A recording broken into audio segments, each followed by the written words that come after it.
Denise Diowarine is the CEO of the Caribbean Corporate Governance Institute in Trinidad and Tobago. Yesterday, she sat down with Channel 2 Headline News for an exclusive interview. I asked her what occasioned her organization. Scandals that were happening not just internationally but also on a domestic level.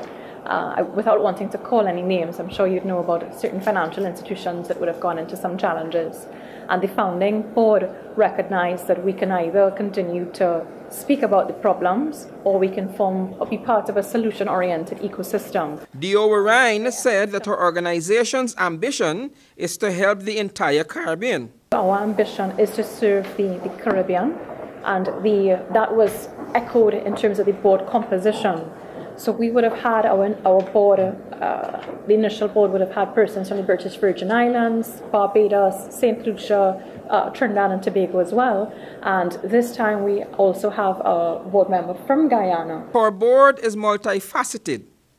She also said that getting governments involved in good corporate governance is a slow process. So we have directors from the banking industry, who again is a major stakeholder in corporate governance and any economy, Guyana, Trinidad, Barbados as well.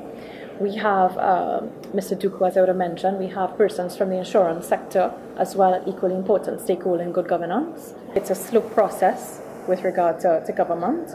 We have approached the government to be involved in a code, this is in Trinidad and Tobago, a code for state-owned enterprises. Diowarine said that lowering the scandal and corruption in organizations is actualized when the directors understand their fiduciary responsibilities. By the importance of directors recognizing their fiduciary responsibility, and that is embedded in the Companies Act.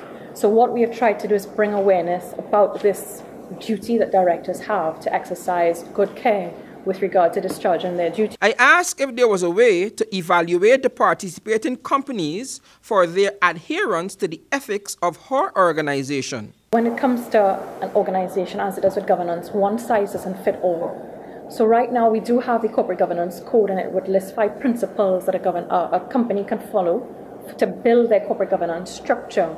But how I may do it may be very different to, let's say, how another company may do it. Does it make one better than the other? No. It really just depends on the type of sector, their client, their strategy, their culture.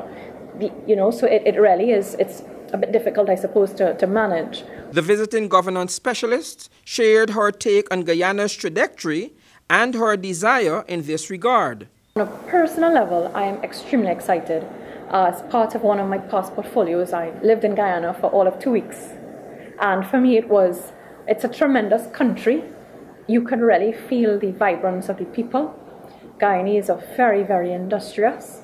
And I want to see if we can just help change, given the economic trajectory that Guyana has, in some small way that can lead to maybe a bigger way. That is something that I'm definitely excited about investing our energy in doing. For Channel 2 Headline News, Wendell Jeffrey.